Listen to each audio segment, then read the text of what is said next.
So hello and welcome to the Poe-Cast. I'm Benjamin. And I am Christopher. And today we're going to be talking about, well, two subjects, but I think we're going to open with fairies because I know Christopher's been wanting to discuss this quite a bit, Yes. for quite a bit. So since you are the fairy scholar of the two of us, I'm looking at my notes right now. I literally have four names and one tiny little phrase on fairies, and I think you carried down like four books. Considering the 3 subject. and about 4 web pages. So, do we want to start with a little bit of history of fairies, or maybe just like we'll start with history of fairies, and then we can start going like with, I don't want to call them pop culture fairies, but fairies that people might know, character-wise and such. Sure. Fairies and spirits and just otherworldly beings have always existed in different mythologies. You could possibly, if you wanted to go to, say, Japanese or Oriental or Arabian, Middle Eastern, or African myths, you do encounter spirit beings, just like in Native American literature, which I know very little about. Not literature is not the right word. Native American myths and legends, they show up. But what we really know the fairies from is from the European medieval mythos. And from what you've told me before, they're not quite what most people would think. Like whenever you think of a fairy, I'm going to throw out a popular name here. You think of Navi. Hey, listen! The little glowing orb with wings, which is more of a sprite than an actual fairy, right? Sure. I mean, in terms of the fae and the fae folk, they aren't necessarily limited to one form. But if you really wanted to, say, get a big description of the fairies, and I apologize if I sneeze at some point. Oh, no, it's fine. I'm going to read a bit out of J.R.R. Tolkien's Smith of Wootton Major, or as we sometimes call it, Swooth. Don't ask why. It's a in-joke. Swooth.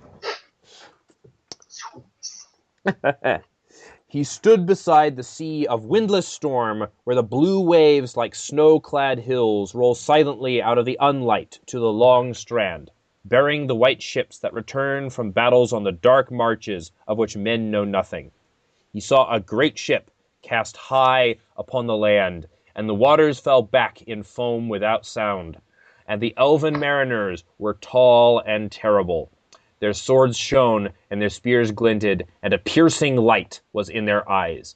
Suddenly they lifted up their voices in a song of triumph, and his heart was shaken with fear, and he fell upon his face, and they passed over him, and went away into the echoing hills.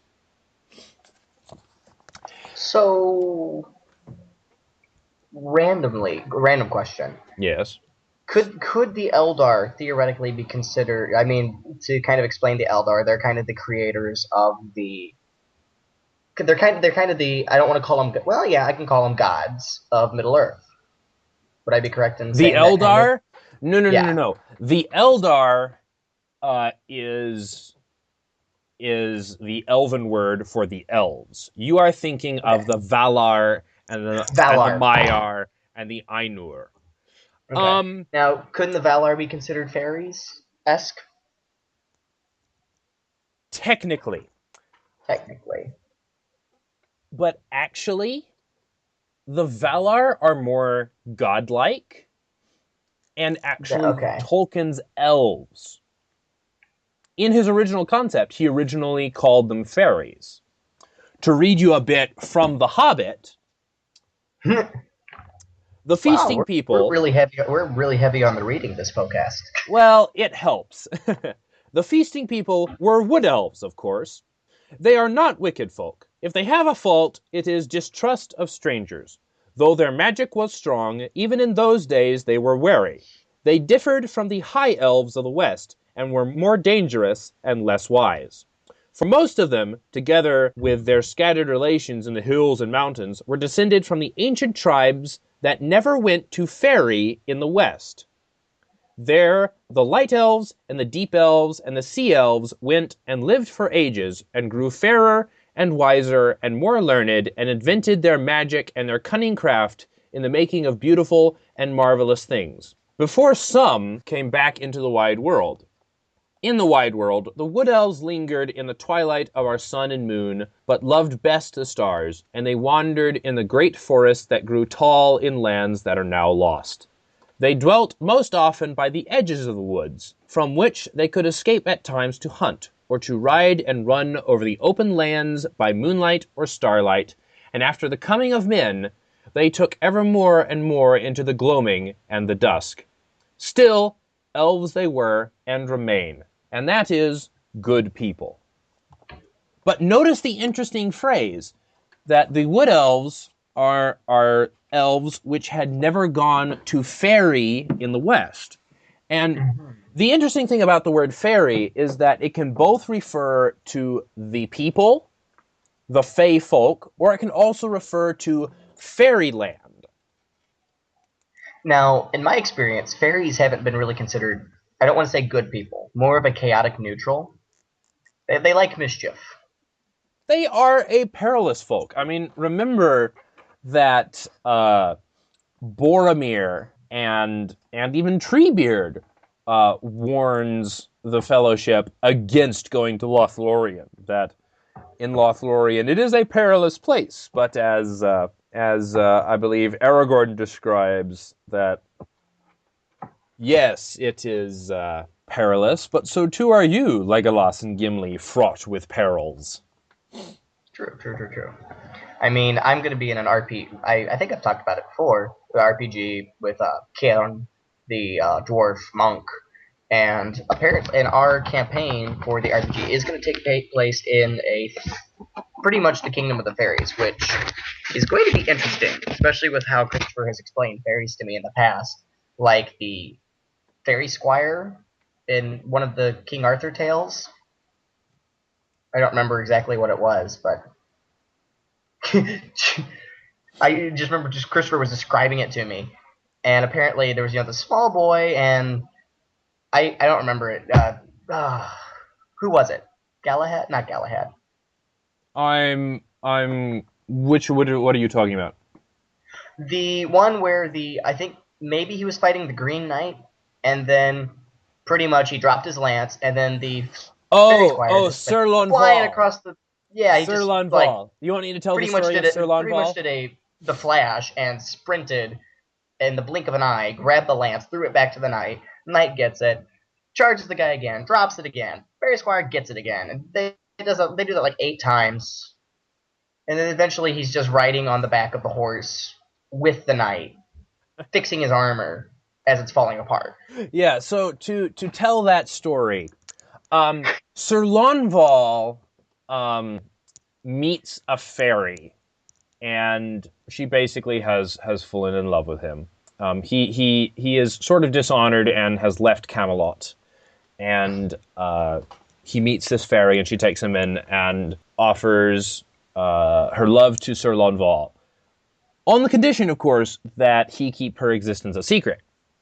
Anyway, but she gives him several other gifts, most notably the invisible fairy squire J.R.R. Now, you did say he was invisible. Well, I forgot the invisible part.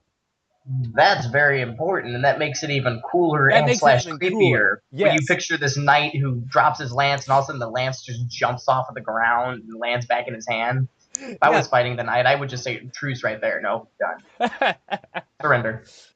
So anyway, well, Sir Lonval has been challenged by another knight. And so he comes, and as knights do, they have their duels, which basically are like tournaments, but a little bit more serious. Mm-hmm. So they're charging at each other, and Sir Valentine strikes at Sir Lonval, and Sir Lonval loses his shield. And J.R.R.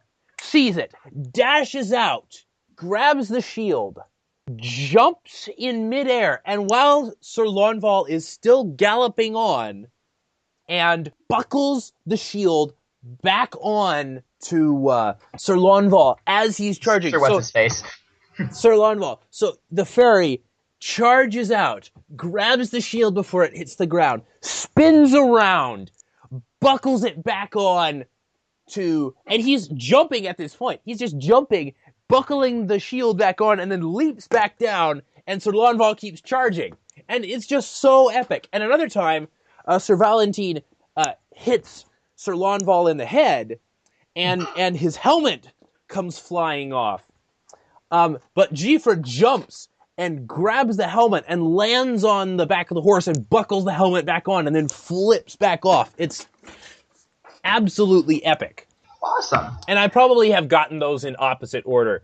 But the first time J.R.R., it happens twice. And J.R.R. the first time was like, oh goodness! And he's just like that second late, but he still does the awesome thing. And then the next time he was ready, and he was like totally like grabs the shield and jumps and is like totally like buckling it on in midair and then jumps away. And it's so awesome.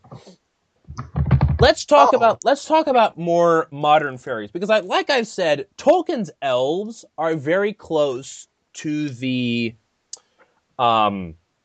medieval concept of fairies. And specifically, I liken them very close to the Irish mythos, which if you want to know what fairies are, go read the Irish myths, specifically about the Tuatha De Danann. I'll say that's what our DM is well, I guess he's not basing it off. I guess he's just taking it because he said it's going to be a lot of Celtic based or Celtic, same thing. Celtic. No, it's not. We're not talking about the sports team from Boston. We're talking about the ancient Celts. Irish, yeah, basically, yeah. Which the Celts basically consist of everything in England, and the Irish are really from Ireland. The Tuatha. But the Tuatha originally invaded and conquered the Isle of Éireann, which is the original name for Ireland. I believe they still call it Éire or Éireann.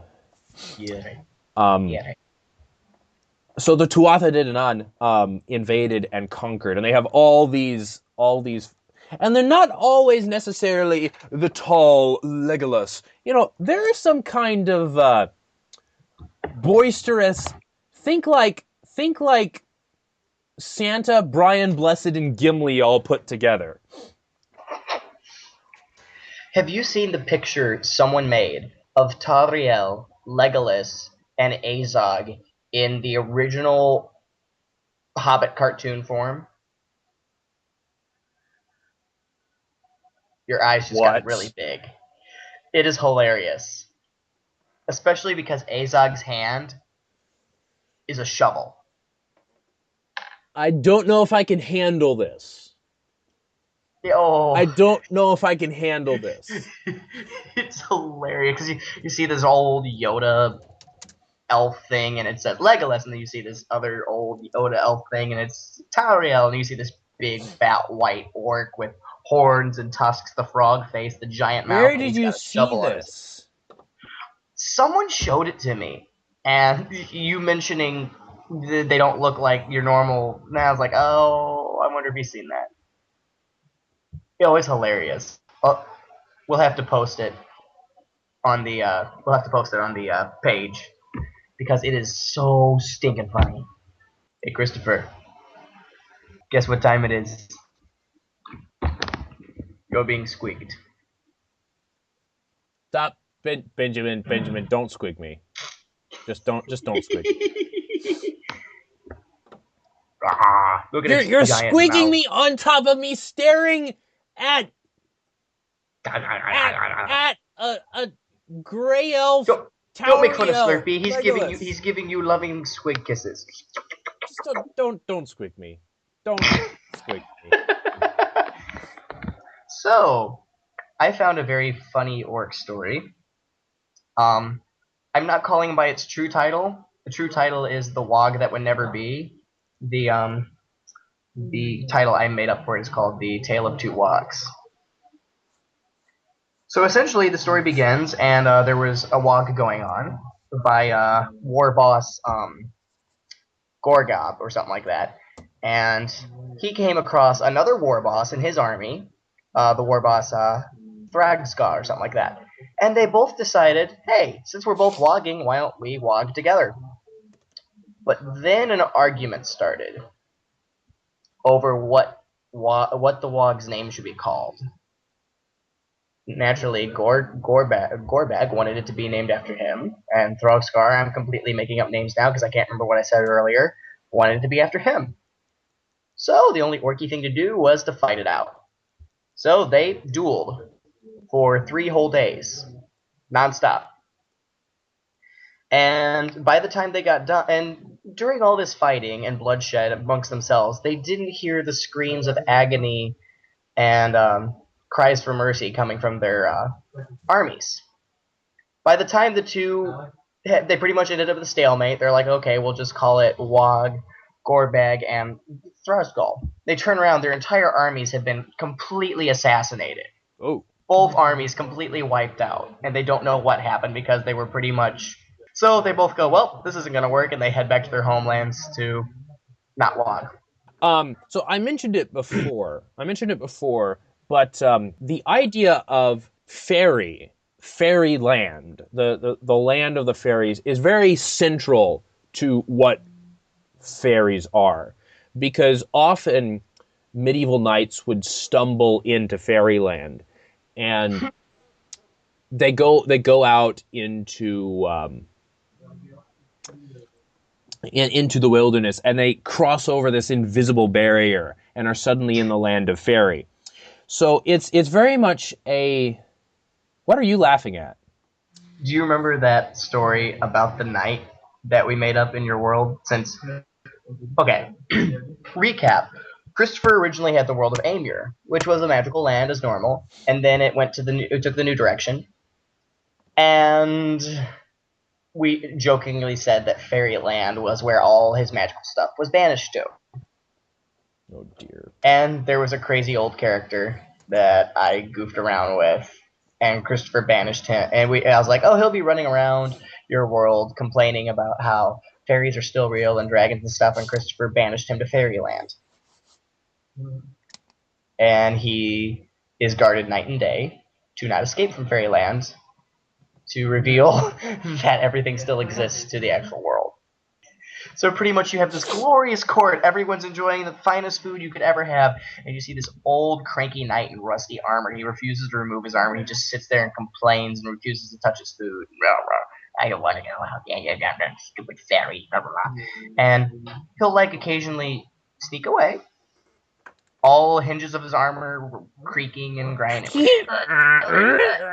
And then he gets to the gate, getting ready to cross the barrier. All of a sudden, in a flash, he's back in his bedchambers because the unicorn the talking unicorn, which is sent to guard him, has snitched on him, and the fairy guards whisk him back to his chambers before he can escape.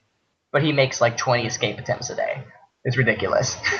One of these days, he's gonna break out, and it's gonna be hilarious because you see this old crazy knight like Pellinor in the Camelot musical, complaining. He's like, those dragons are still real, there's still fairies everywhere.